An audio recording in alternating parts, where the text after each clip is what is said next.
Hi, everybody. Welcome to chapter 15.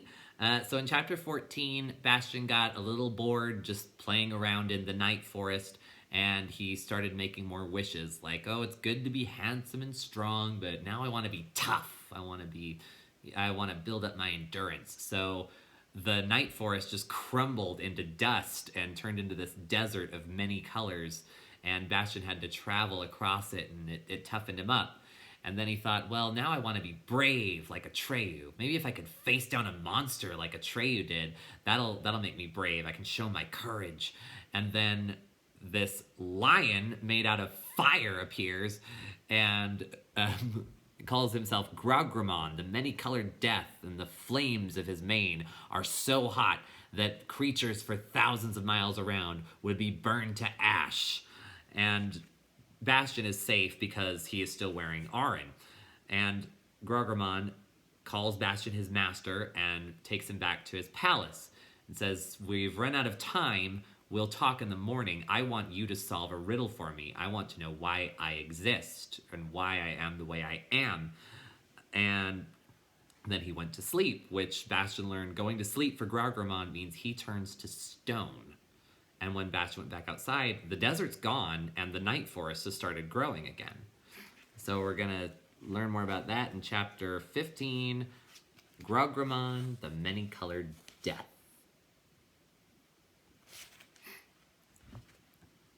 "O master," said the rumbling lion's voice, "have you spent the whole night like this?" Bastian sat up and rubbed his eyes. He had been lying between the lion's paws, and Grograman was watching him with a look of amazement. His fur was still as black as the rock he was sitting on, but his eyes sparkled. The lamps in the cave were burning again. "Oh," Bastian cried, "I thought you had turned to stone." "So I had," the lion replied. "I die with every nightfall, and every morning I wake up again." "I thought it was forever," said Bastian. "It always is forever," said Grograman mysteriously. He stood up, stretched, and trotted about the cave. His fur shone more and more brightly in the colors of the mosaic floor. Suddenly he stopped still and looked at the boy. "Did you shed tears over me?" he asked. Bastian nodded. "Then," said the lion, "you are not only the only being who has ever slept between the paws of the many-colored death, but also the only being who has ever mourned his death." Bastian looked at the lion, who was trotting about again, and finally asked him in a whisper, "Are you always alone?" Again the lion stood still, but this time he did not turn toward Bastian. He kept his face averted and repeated in his rumbling voice, "Alone." The word echoed through the cave. "My realm is the desert, and it is also my work. Wherever I go, everything around me turns to desert. I carry it with me. Since I am made of deadly fire, must I not be doomed to everlasting solitude?" Bastian fell into a dismayed silence. "Master," said the lion, looking at the boy with his glowing eyes, "you who bear the emblem of the childlike empress, can you tell me this? Why must I always die at nightfall?" "So that Perilin, the night forest, can grow in the desert of colors," said Bastian. "Perilin," said the lion. "What's that?" Then Bastian told him about the miraculous jungle that consisted of living light. While Grograman listened in fascinated amazement, Bastian described the diversity and beauty of the glimmering phosphorescent plants, their silent, irresistible growth, their dreamlike beauty and incredible size. His enthusiasm grew as he spoke, and Grograman's eyes glowed more and more brightly. "All that," Bastian concluded, "can happen only when you are turned to stone. But Perilin would swallow up everything else and stifle itself if it didn't have to die and crumble into dust when you wake up. You and Perilin need each other." For a long while, Grograman was silent. "Master," he said then, "now I see that my dying gives life, and my living death, and both are good. Now I understand the meaning of my existence. I thank you." He strode slowly and solemnly into the darkest corner of the cave. Bastian couldn't see what he did there, but he heard a jangling of metal. When Grograman came back, he was carrying something in his mouth. With a deep bow, he laid something at Bastian's feet. It was a sword. It didn't look very impressive. The iron sheath was rusty, and the hilt might have belonged to a child's wooden sword. "Can you give it a name?" Grograman asked. Bastian examined it carefully. "Secanda," he said. In that same moment, the sword darted from its sheath and flew into his hand. The blade consisted of pure light and glittered so brightly that he could hardly bear to look at it. It was double-edged and weighed no more than a feather. "This sword has been destined for you since the beginning of time," said Grograman, "for only one who has ridden on my back, who has eaten and drunk of my fire and bathed in it like you, can touch it without danger. But only because you have given it its right name does it belong to you." "Secanda," said Bastian under his breath, as, fascinated by the gleaming light, he swung the sword slowly through the air. "It's a magic sword, isn't it?" "Nothing in all Fantasia can resist it," said Grograman. "Neither rock nor steel. But you must not use force. Whatever may threaten you, you may wield it only if it leaps into your hand of its own accord, as it did now. It will guide your hand, and by its own power will do what needs to be done. But if your will makes you draw it from its sheath, you will bring great misfortune on yourself and on Fantasia. Never forget that." "I will never forget it," Bastian promised. The sword flew back into its sheath, and again it looked old and worthless. Bastian grasped the leather belt on which the sheath hung and slung it around his waist. "And now, master," Grograman suggested, "let us, if you wish, go racing through the desert together. Climb on my back, for I must go out now." Bastian mounted, and the lion trotted out into the open. The night forest had long since crumbled into colored sand, and the morning sun rose above the desert horizon. Together they swept over the dunes, like a dancing flame, like a blazing tempest. Bastian felt as though he were riding a flaming comet through light and colors. Toward midday, Grograman stopped. "This, master, is the place where we met." Bastian's head was still reeling from the wild ride. He looked around, but could see neither the ultramarine blue nor the fiery red hill. Nor was there any sign of the letters he had made. Now the dunes were olive green and pink. "It's all entirely different," he said. "Yes, master," said the lion. "That's the way it is. Different every day. Up until now, I didn't know why. But since you told me that Perilin grows out of the sand, I understand." "But how do you know it's the same place as yesterday?" "I feel it as I feel my own body. The desert is a part of me." Bastian climbed down from Grograman's back and seated himself on the olive green hill. The lion lay beside him, and now he too was olive green. Bastian propped his chin on his hand and looked out toward the horizon. "Grograman," he said after a long silence, "may I ask you a question?" "Your servant is listening." "Is it true that you've always been here?" "Always." "And the desert of Goab has always existed?" "Yes, the desert too. Why do you ask?" Bastian pondered. "I don't get it," he finally confessed. "I'd have bet it wasn't here before yesterday morning." "What makes you think that, master?" Then Bastian told him everything that had happened since he met Moonchild. "It's all so strange," he concluded. "A wish comes into my head, and then something always happens that makes the wish come true. I haven't made this up, you know. I wouldn't be able to. I could never have invented all the different night plants in Perilin, or the colors of Goab, or you. It's all much more wonderful and real than anything I could have made up. But all the same, nothing is there until I've wished it." "That," said the lion, "is because you're carrying Arin, the gem." "But does all this exist only after I've wished it? Or was it all there before?" "Both," said Grograman. "How can that be?" Bastian cried almost impatiently. "You've been here in Goab, the desert of colors, since heaven knows when. The room in your palace was waiting for me since the beginning of time. So too was the sword Secanda. You told me so yourself. That is true, master. But I've only been in Fantasia since last night. So it can't be true that all these things have existed only since I came here. Master, the lion replied calmly, didn't you know that Fantasia is the land of stories? A story can be new and yet tell about olden times. The past comes into existence with the story. Then Perilin too must always have been there, said the perplexed Bastian. Beginning at the moment when you gave it its name, Grograman replied, it has existed forever. You mean that I created it? The lion was silent for a while, then he said, only the childlike empress can tell you that. It is she who has given you everything. He arose. Master, it's time I went back to my palace. The sun is low in the sky, and we have a long way to go. That night, Grograman lay down again on the black rock, and this time Bastian stayed with him. Few words passed between them.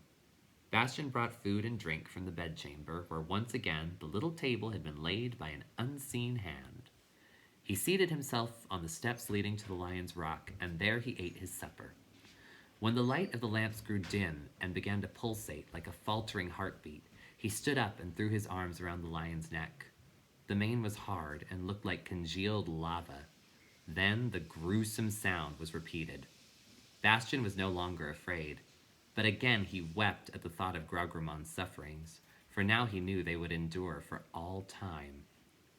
Later that night, Bastian groped his way into the open and stood for a long while watching the soundless growth of the night plants. Then he went back into the cave and again lay down to sleep between the petrified lion's paws. He stayed with Grograman for many days and nights, and they became friends. They spent many hours in the desert playing wild games. Bastian would hide among the sand dunes, but Grograman always found him. They ran races, but the lion was 1,000 times swifter than Bastian. They wrestled, and there Bastian was the lion's equal. Though of course it was only in fun. Grograman needed all his strength to hold his own. Neither could defeat the other. Once after they had been wrestling and tumbling, Bastian sat down, somewhat out of breath, and said, "Couldn't I stay with you forever?" The lion shook his mane. "No, master." "Why not?" "Here there is only life and death, only Perilin and Goab, but no story. You must live your story. You cannot remain here." "But how can I leave?" Bastian asked. "The desert is much too big. I'd never get to the end of it. And you can't carry me out of it because you take the desert with you." "Only your wishes can guide you over the pathways of Fantasia," said Grograman. "You must go from wish to wish. What you don't wish for will always be beyond your reach. That is what the words far and near mean in Fantasia. And wishing to leave a place is not enough. You must wish to go somewhere else and let your wishes guide you." "But I can't wish to leave you here," said Bastian. "You must find your next wish," said Grograman almost sternly. "And when I find it," Bastian said, "how will I be able to leave here?" "I will tell you," said Grograman gravely. "There is in Fantasia a certain place from which one can go anywhere and which can be reached from anywhere. We call it the Temple of 1,000 Doors. No one has ever seen it from outside. The inside is a maze of doors. Anyone wishing to know it must dare to enter it." "But how is that possible if it can't be approached from outside?" "Every door in Fantasia," said the lion, "even the most ordinary stable, kitchen, or cupboard door, can become the entrance to the Temple of 1,000 Doors at the right moment. And none of these 1,000 doors leads back to where one came from. There is no return." "And once someone is inside," Bastian asked, "can he get out and go somewhere?" "Yes," said the lion, "but it's not as simple as in other buildings. Only a genuine wish can lead you through the maze of the 1,000 doors. Without a genuine wish, you just have to wander around until you know what you really want, and that can take a long time." "How will I find the entrance?" "You've got to wish it." Bastian pondered a long while, then he said, "It seems strange that we can't just wish what we please. Where do our wishes come from? What is a wish, anyway?" Grograman gave the boy a long, earnest look, but made no answer. Some days later, they had another serious talk. Bastian had shown the lion the inscription on the reverse side of the gem. "What do you suppose it means?" he asked. "Do what you wish." "That must mean I can do anything I feel like. Don't you think so?" All at once, Grograman's face looked alarmingly grave, and his eyes glowed. "No," he said in his deep, rumbling voice. "It means that you must do what you really and truly want, and nothing is more difficult." "What I really and truly want? What do you mean by that?" "It's your own deepest secret, and you yourself don't know it." "How can I find out?" "By going the way of your wishes, from one to another, from first to last. It will take you to what you really and truly want." "That doesn't sound so hard," said Bastian. "It is the most dangerous of all journeys." "Why?" Bastian asked. "I'm not afraid." "That isn't it," Grograman rumbled. "It requires the greatest honesty and vigilance, because there's no other journey on which it's so easy to lose yourself forever." "Do you mean because our wishes aren't always good?" Bastian asked. The lion lashed the sand he was lying on with his tail. His ears lay flat. He screwed up his nose, and his eyes flashed fire.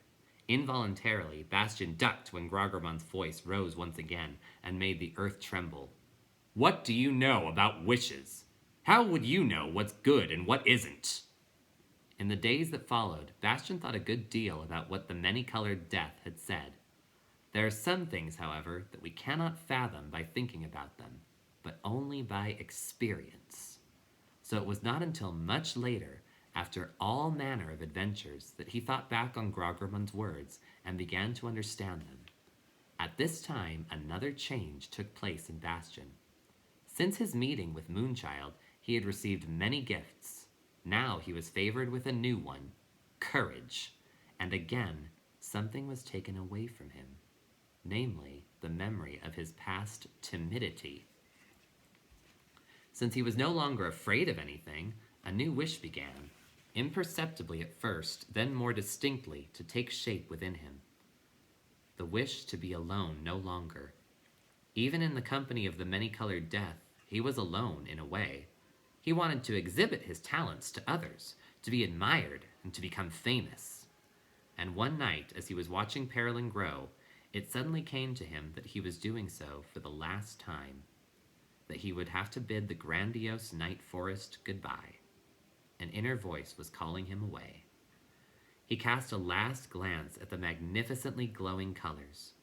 Then he descended to the darkness of Grograman's palace and tomb, and sat down on the steps. He couldn't have said what he was waiting for, but he knew that he could not sleep that night. He must have dozed a little, for suddenly he started as if someone had called his name. The door leading to the bedchamber had opened. Through the cleft, a long strip of reddish light shone into the dark cave. Bastian stood up. Had the door been transformed for this moment into the entrance of the Temple of 1,000 Doors? Hesitantly, he approached the cleft and tried to peer through. He couldn't see a thing. Then slowly, the cleft began to close. In a moment, his only chance would pass. He turned back to Grograman, who lay motionless with eyes of dead stone on his pedestal. The strip of light from the door fell full on him. "Goodbye, Grograman, and thanks for everything," he said softly. "I'll come again. I promise I'll come again." Then he slipped through the cleft, and instantly the door closed behind him. Bastian didn't know that he would not keep his promise. Much later, someone would come in his name and keep it for him. But that's another story, and shall be told another time. Okay, so we'll pick up in chapter 16 next time. That last part of another story shall be told another time. We've heard that a couple times already. This book is full of unfinished stories. Like, they never get finished and you never find out what happened. It's kind of an invitation from the author for one of you to finish it. So you don't have to. It's not an assignment. Mrs. Archibald's not going to put it on canvas, but it might be fun if you see one of these unfinished stories that you guys like. Uh, might be really fun for you to try and kind of make up your own ending for it and write it down or tell it to someone. So that's my invitation to you guys this week, or just whenever you feel like it, while the world is still, crazy. In the meantime, I hope you guys are staying safe and that you're enjoying the story, and just know that we all miss you at McKinley, and we're looking forward to seeing you guys again, and we love hearing from you in the time that we can. And yeah, just have a good one. See ya.